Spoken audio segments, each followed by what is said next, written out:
I like you must have a business card. Oh, well, yes, I do. Thank you. You do? At 13, you have your own business card. Okay, that's a nice start. I'll get in touch with you later. Sure. What do you do?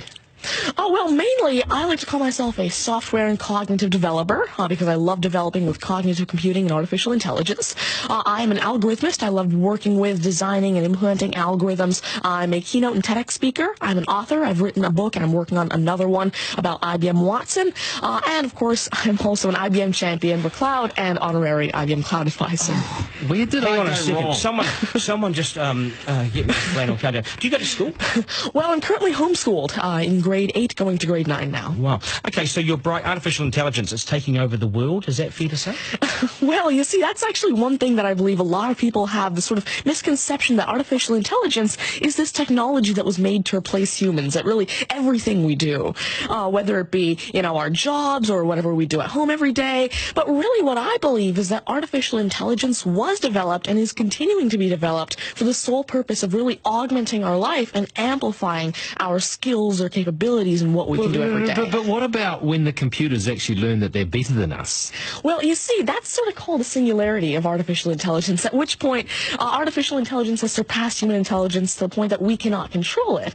But really what I believe at this point, artificial intelligence, I won't go into the details right now since we're limited on time, but the thing is right now, artificial intelligence itself as a technology is so foolable and so primitive that either A, we won't reach that singularity point, or B, if we do, it's a very long ways off. Do you understand that, Mark? No. I couldn't. I wanted to take notes for the exam at the end of it. You lost them in the first sentence. Could I perhaps offer you a golf ball? There you go. Thank you very much. You do this YouTube channel, which you teach people. What is that all about, and who is your target audience? Yeah, sure. Now, I actually have a YouTube channel called Tonmoy Teaches that I've been running for around 6 years now, and it has over 144 videos and now 22,000 subscribers. And so on it, I love to teach about computing, really programming, these algorithms that I developed, machine learning especially, math, science, and especially technologies like IBM Watson. Because, of course, I like to share my knowledge because I realize that there's this lack of resources for people to learn about technologies like AI, which is why I absolutely love sharing my knowledge through, of course, these YouTube videos, the books that I'm authoring, the keynotes that I have, and really Watson comes in here in such a great way because Watson allows me... What's Watson? Sure. Well, Mark thinks he's a golfer, but what is Watson? Now, IBM Watson is essentially a cognitive system that allows developers to incorporate cognitive and machine learning into their applications without having to code in the actual intelligence. And what this means is that, of course, right now, really one of the main reasons developers aren't incorporating more machine learning into their apps is because it's so hard to do. It's really difficult to incorporate intelligence because... Has the I'm going to take this somewhere else, this interview. Has the Homeschooling Association of the World got hold of you as their front person? Well, there is actually a Homeschooling Legal Defense Association, I believe, HSLDA, in Canada, and I actually had a keynote for them last year in Niagara Falls. You're the poster boy for homeschooling, aren't you? Well, I did have a keynote for them, and I talked a lot about the advantages of homeschooling and why it's great for kids who want to go into different and really targeted subjects. Okay, I want to get right down to business now. When did you realise you were bright and smarter than most?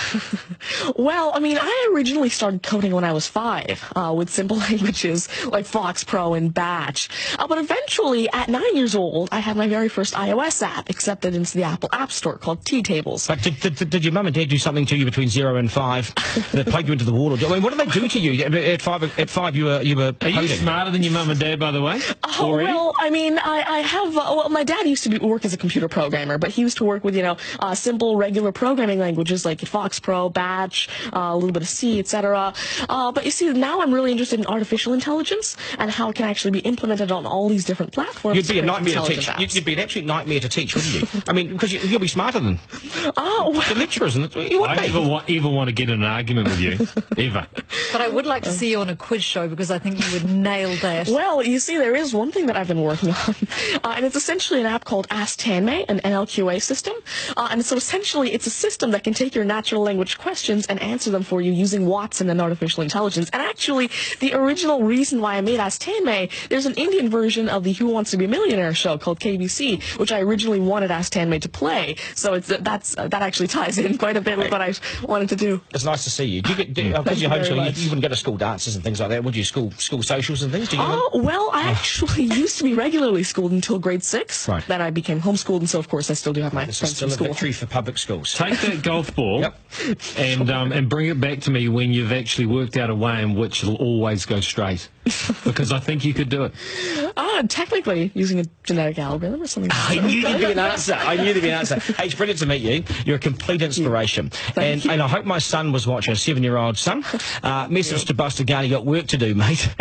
Do your homework, and we got to sharpen things up. Nice to see you. Thank you very All much. the very best. Thank You're you. amazing. Thank you. You're amazing. Okay, news is next, and then we are joined by today's panel, which won't be as smart as this guy, but they'll still be good, and we will head back to some of the beach as well for a game of 9 and 10. So much pressure now on the contestant in 9 and 10 just to rip through it and get it right. It's coming up after 8.